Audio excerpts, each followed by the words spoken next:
Më pas zonja Ina Zhupa. Faleminderit zoti kryetar.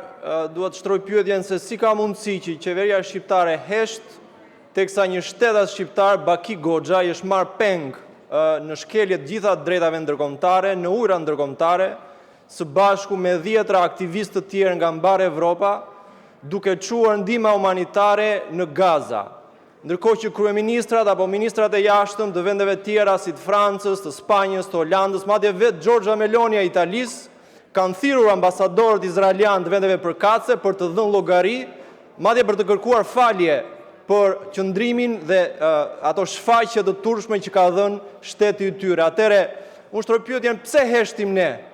Pse heshni ju të nderuar kolegë për faktin që një shtetas shqiptar është marrë peng nga një regjim gjenocidial dhe mbahet në kampe torturash nga ministri fashist Ben Gvir?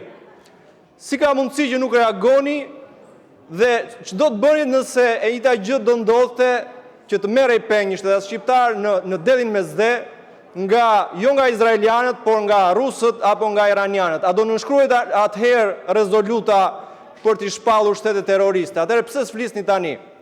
Si ka mundësi që heshni? A jeni krenar me faktin që kryeministri i këtij vendi, Edi Rama, shkoi në shtëpinë e Benjamin Netanyahu dhe u përul para tij përpara një njeriu që kërkohet për krime lufte dhe krime kundër njerëzimit në Gaza nga gjykata penale ndërkombëtare? A ndjeni krenar për këtë gjë?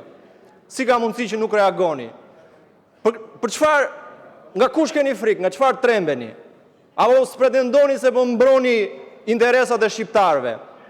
Shqiptarët i kanë mbrojtur interesat e tyre, kanë ditur vetë të dalin zot të interesave të tyre dhe të pozitës tyre atëherë kur kanë vënë jetën e tyre në rrezik për të mbrojtur hembrejt në luftën e dytë botërore.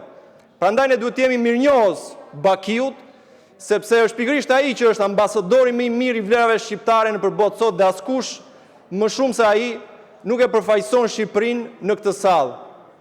Kështu që nuk mjafton që të kërkojmë me kortezi nga qeveria izraeliane se çfarë po ndodh me të, por duhet që qeveria shqiptare dhe ministri i jashtëm shqiptar të thrasë menjëherë ambasadorin izraelian dhe ta vërë atë përpara përgjegjësisë, ta detyroj të mbajë përgjegjësi dhe kërkoj falje për krimet që po ndodhin në Gaza dhe për trajtimin që i ka bërë shtetasi shqiptar. Faleminderit. Faleminderit. Fjalën e ka zonja Ina Zhupa.